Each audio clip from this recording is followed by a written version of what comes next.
kapuso, ma-enjoy nato ang maayong panahon karong adlaw. Apan mag-andam gihapon o magmatngon gihapon sa kalit nga pag-uwan o sa pagtumaw sa mga thunderstorms. Base sa rainfall forecast sa Metro Weather, karong buntaga lauman ang pag-uwan sa pipila ka mga lugar diha sa Central ug Eastern Visayas. Magpadayon kini unyang hapon.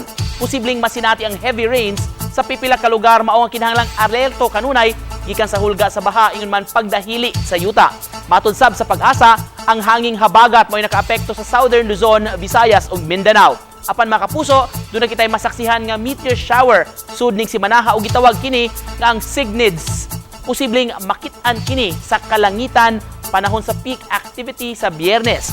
Suma pa sa Pag-asa nga tig tulo ka meteor ang makit-an matag oras. Taas usab ang tsansa nga makit-an ang Signids kun way mga panganod kaayo sa kalangitan.